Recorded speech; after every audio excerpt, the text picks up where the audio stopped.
everybody, Chris here from Fake Sports News, back at it again with another video. Today I'm going to be going over the results of CWL Anaheim, happened this past weekend in beautiful Anaheim, California. Sorry for the lack of updates over the weekend. I really got sidetracked because the event was obviously on the West Coast and I live on the East Coast, so timing wise everything was just thrown off and it made it hard to get the updates out like I normally would. Of course, kicking things off, we're going to look at pool play, starting with Pool A. We had Optic Gaming topping their pool with a 3-0 win-loss record. They had an exciting match with Units to kick off the action on Friday evening. Of course, Optic got the reverse sweep after Units beat them in the opening hardpoint in Search and Destroy, obviously. Of course, Heretics took the second spot in this group. They had a great performance during pool play as they beat EG and Units, obviously, to continue their momentum that they had coming from the Pro League. Their only loss came from, obviously, Optic Gaming, but like I said in my last video, Heretics was expected to get second place in this group, so they performed as they should, and they took second place as we would expect. Looking at our next team, we had EG, of course, taking third place in the group, which invalidated the prediction that I made in the last video, as I obviously saw them coming out of the pool in second place, like I said. But it looked like they were having some chemistry issues, so I'm expecting them to make a change in this coming Rostermania period during this week. Of course, Units took fourth place in this group. They played the other teams in their group very closely throughout their pool play matches, but they were unable to close out any of the series. Of course, all of us are expecting Brack to leave this team since he's emerged as a top player within this game. So I think this event was pretty much chalked for the guys on Units, as they know that Brack is going to be leaving soon. Looking at the results of Pool B, boy was I wrong in my initial predictions. Sheesh! E United, of course, topped their pool as I predicted them to, but they eventually ended up losing to Elevate in a Game 5 in pool play on Friday. It was completely unexpected, but of course, I said that Elevate is a top team that can surprise, and Brezzy and Skies were going crazy in this series, so hats off to Elevate. Speaking of Elevate, of course, they were able to come out second in their group as they beat E United, who held the head-to-head tiebreaker over Reciprocity. Not only did Elevate hold the head-to-head tiebreaker over Reciprocity by beating E United, they also led map count-wise because they were 7-7, while Reciprocity was only 6-4. Of course, in the case of Reciprocity, even though they beat Elevate, they still ended up in third place because Elevate obviously beat the team that held the head-to-head tiebreaker over them. But that being said, they played really well in pools, and they just so happened to be dealt a really bad hand in terms of the way that the Elevate and EU matchup went. So Reciprocity really didn't do anything wrong in this case. They just lost to a top 3 team, and they got an unfortunate hand dealt to them in the case of the Elevate and United matchup, obviously being an immense upset. As much as I hate to say it, UIU's weekend was just chalked. I really like the players on this team, and I hate to see them struggling this year, especially Methods. If you're an OG to Call of Duty, you know that this guy, he's been a monster before and even after his hiatus. Of course, he won 2 events last year with Rise Nation. He won event MVP, and then he went to Optic Gaming, of course. And since then, he just hasn't really been able to land on a top team and find some luck. So I'm hoping that he gets an opportunity during this Rostermania period this week. Of course, looking at Pool C, this one was a doozy. Honestly, E6 topping this pool was surprising to myself and everyone else watching the tournament. I think most of us had them written out as taking last place in this pool, not winning a single series. But they really looked to be firing on all cylinders this weekend, and I wasn't expecting them to kind of gel as a team this quickly. I was expecting them to really top their pool in Miami at playoffs. As I've said many times before, I think this team has a lot of potential, but they turned out to be the dark horse of this tournament, along with Gen.G. Of course, FaZe Clan came in second place, taking a 2-1 win-loss record overall. Obviously, they only lost to E6, who went 3-0 in their pool. FaZe played as well as you'd expect them to, since they're a top 4 team in this game, but E6 obviously was just firing on all cylinders this weekend, and they were on another level, so it's not really too crazy that they beat FaZe Clan. They have a lot of potential as a team, and they proved it this weekend. Of course, Midnight came in third as I predicted them to because of the issues that they have with their consistency and their teamwork. They were only able to beat Splice, which is obviously not that impressive considering the fact that they had a sub in Nolson who they'd only played with for about 2 to 3 weeks. Of course, looking at Splice, they of course came in last place, failing to pick up a single series against any of these teams. But to be fair to them, they were playing in a major tournament against the best Call of Duty teams on the planet, with a sub that they had only been playing with for 2 to 3 weeks, as I had said before. So you couldn't really expect them to upset like a FaZe or an E6 or even a Midnight with that little bit of teamwork and chemistry being built up between these players. 2 weeks is not enough time to really build enough chemistry in your team to upset some of the better teams in a major like Anaheim. Of course, looking at Pool D, we had 100 Thieves topping their pool with a 3-0 win-loss record. Surprisingly, they only dropped a single map in the 10 that they played during pool play, which is absolutely insane. Octane, Slasher, Priesta, Kenny, and of course Enable obviously have been in fantastic form this season. In the beginning of the year when they had Pharaoh, they had their struggles, but since swapping Pharaoh for Priesta, they have been firing on all cylinders, and they continue this throughout the weekend. Gen.G, of course, took second place, as I said they could in my preview video. I didn't expect them to take second place. Honestly, I thought LG could turn some heads, but all things being considered, Gen.G was definitely the second best team in this pool, so it's not too surprising to see that they took second place. LG, of course, finished in third place. They had their coach Ricky filling in for Gunless, who is a top 2 player in this game. So with Ricky filling in, no one really expected LG to go that far, but I did feel that they had a chance to take second in this pool against a weaker Gen.G.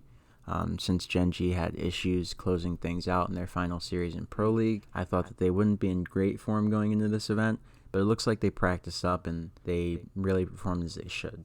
Of course, Team Envious went 0-12 this weekend, so they obviously took last place in their pool as they didn't win a single map. They went 0-9 in their pool.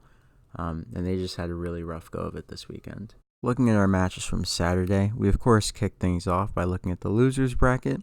We had Midnight taking on Units to kick things off. They got swept by the Brits and Brack, and they got eliminated from CWL Anaheim in the process. Of course, Units is a great team. They almost beat Optic Gaming on Friday in their opening match, so it was only a matter of time before Units really started picking up some momentum and winning series, in my opinion. Next, we had Team Reciprocity taking on Team Envious. They made light work of the struggling Envy team, and they sent them home with a swift 3-0. Obviously, I said that they went 0-12, so this is where the final 3 map losses came from. At the same time, we had E United taking on Gen.G in the winners bracket, and this was a great showing for Gen.G as they were able to send one of the favorite teams to win the entire event into the losers bracket with a very decisive 3-1 victory. We also had Heretics taking on E6 at the same time, and E6 beat Heretics in a very closely contested series. They took it all the way to a Game 5 S&D, and this weekend E6 clearly set themselves apart from the rest of the middle-of-the-pack teams like Heretics and others when they injected themselves into the top 6. Looking at our next match, we had Optic taking on FaZe Clan in the winners quarterfinals. Of course, this was an incredible matchup from 2 of our top 4 teams, and it gave us an incredible clip between Celium and Scump to close out the Game 5. 2v2, 35 seconds, the push to Crim 6, he's at least able to get one versus one, Scump, Celium, Scump goes in, tagged up, backed up. It's Celium with the cover, and Scump's gonna have to back away for now. The Maddox advantage. Scump goes through, and Scump snaps, wins the one-on-one, and Optic with the reverse sweep.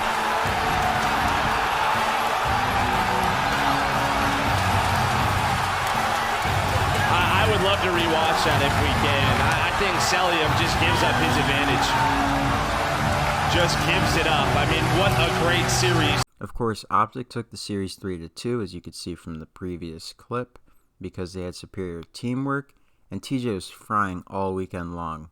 Bearded Tej was a problem for all the teams, and we'll see if he can keep that up in the next event. At the same time, in the winners bracket, we had 100 Thieves taking on Elevate. Of course, 100 Thieves made easy work of Team Elevate. They beat them 3-1 to move on to the semifinals to take on Optic Gaming in the most anticipated match of CWL Anaheim. However, at the same time, in the losers bracket, we had Splice taking on EG. This was a closely contested matchup, and the highlight of this series was getting to see the first 1v5 clutch in all of Black Ops 4 which I've linked in the description. While this was going on, we also had LG taking on UIU, and this was a closely contested series as it went to a Game 5, Round 11, where Ricky, their coach, yes, you heard that right, Ricky, the coach of LG, got an insane 1v2 clutch in Round 11 to give LG the 3-2 victory in the series and eliminate UIU from the competition. Next up, of course, we had Heretics taking on Team Reciprocity. This was another nail-biter as the teams went all the way to a Game 5 S&D where Heretics were able to pull out the win behind an incredible 1v3 play from Lucky. Of course, I've linked that as well as the Ricky clip and the 1v5 in the description. While these matches in the losers bracket were going on the main stream we had Gen.G squaring up against E6 in the winner's semifinals. This was a great series. It was very back and forth between both teams and it went all the way to a Game 5.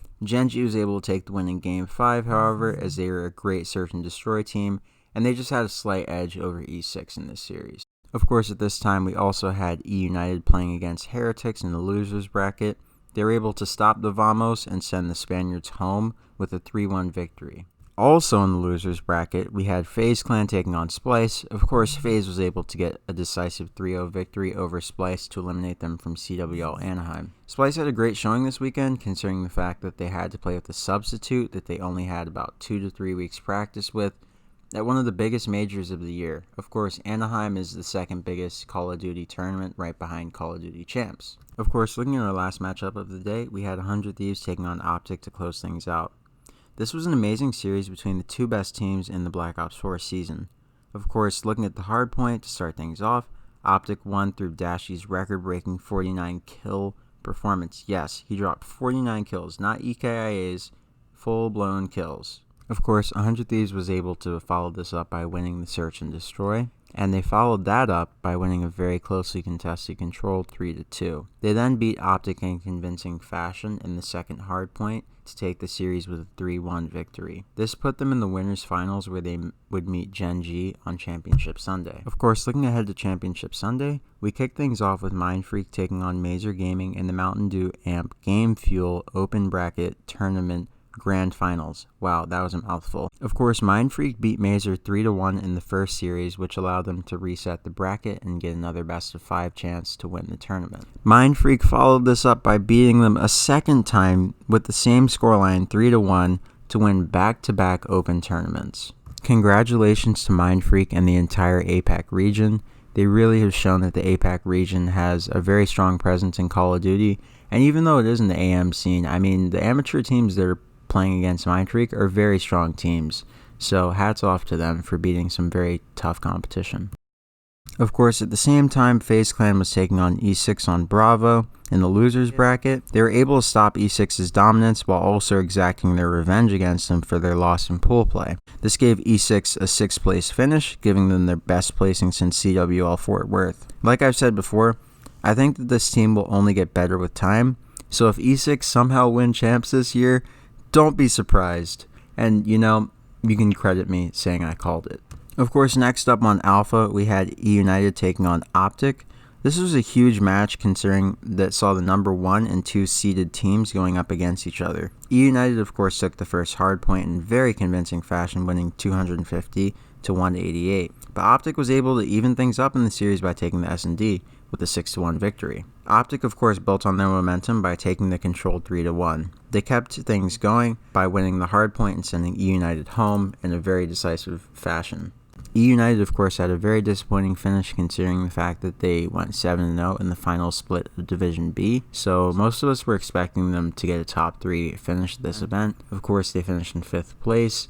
Nothing to sneeze at, of course, but definitely not what we were expecting from them. So I'm expecting them to bounce back at Miami and definitely get a top 4 placing there. In our next matchup, we of course had FaZe Clan taking on Optic Gaming in a winner's quarterfinal rematch. FaZe Clan, of course, was trying to avenge the loss that they had suffered to Optic Gaming the night before, and they got off to a hot start in the hardpoint. They, of course, went up 250 to 152, taking the hardpoint off of Optic. This isn't too surprising as FaZe Clan are a top 4 team, and it is reasonable to think that they could beat Optic in a hardpoint. They're very strong in hardpoint, and they're a great respawn team. Of course, Optic answered back by winning the S&D 6-4, and they've been lights out in S&D really for the last few weeks, so this is not unexpected. Of course, Optic followed this up by beating FaZe Clan 3-1 in the control to take a 2-1 lead in the series. FaZe answered back by taking the hard point and sending us to a Game 5. Optic, of course, took the series with a 6-2 victory in S&D in the Game 5. TJ, I think, had a 13-5 KD, which was absolutely insane. Bearded TJ Haley, like I said before, he is a problem for everyone at these events, man. He is absolutely firing on all cylinders lately. Next up, of course, in our winners finals, we had 100 Thieves taking on Gen.G. 100 Thieves took this series, sweeping Gen.G 3-0. But, of course, Gen.G put up a great fight. They played them really close on every map. The hard point was 250 to 228. The S&D was 6-5, if I remember correctly. And I believe the control was 3-2. Next up, we had the losers finals between Optic Gaming and Gen.G. Optic, of course, took the first hardpoint as we would expect, beating Gen.G 250 to 130. Gen.G responded by taking the S&D in round 11. They had some insane clutches in this S&D, and they played it so well. They followed this up by winning the control 3-1 to take a 2-1 lead in the series. Of course, Optic Gaming evened things up by winning a very, very closely contested hardpoint 250 to 235. Gen.G almost made the comeback in this hardpoint, and it was a nail-biter for sure. Gen.G was able to take the victory in Game 5 through excellent streak usage. They were able to send Optic Gaming home with another third-place finish. This is back-to-back third-place finishes for Optic, so we'll see if they can regain and fix their issues going into Miami and possibly win the event. Of course, this meant that our grand finals would be a rematch of our winners finals between Gen.G and 100 Thieves. In the grand finals, 100 Thieves came out swinging. They beat Gen.G in the hardpoint 250 to 177, and they followed this up by taking the S&D 6-3 to put themselves at championship point. However, Gen.G was not going down without a fight, as they were able to defeat 100 Thieves 3-1 in the control, trying to force a bracket reset and another best of 5. 100 Thieves, however, was able to close things out in the next hardpoint, giving them the 3-1 victory, going back to back, getting another chip, and securing the win over Gen.G. 100 Thieves looked phenomenal this weekend. They only dropped a handful of maps. They were firing on all cylinders. All of their guys were really playing the trades well. Their teamwork looked fantastic, and they are masters of breaking hills, honestly. In hardpoint, they just really can't be touched by many teams. Looking at the final standings, there are a few things that stand out to me. Of course, the first thing being that E United had a very disappointing performance based on our expectations for them. They were a favorite to win the event. If not win it, then they were a favorite to at least get top 3 like they did at the last event. Of course, they reached the grand finals. Gen.G and E6 have also proven that they're the real deal at this point in the game, and they finally were able to get over the hurdle that was preventing them from closing out series against top teams like Optic, E United, etc. FaZe Clan, of course, played phenomenal this weekend, and they were able to secure a top 4 placing. Of course, this is a fairly new roster, so they will only get better as time goes on. We'll see where they are at Miami. I honestly think that they have a great chance to even get a top 3 placing at Miami. They are definitely an elite team in this game, and if Gen.G is able to stay in form, I think that FaZe Clan obviously will not necessarily be a top 3 team, but they will definitely be a top 4, top 6 team.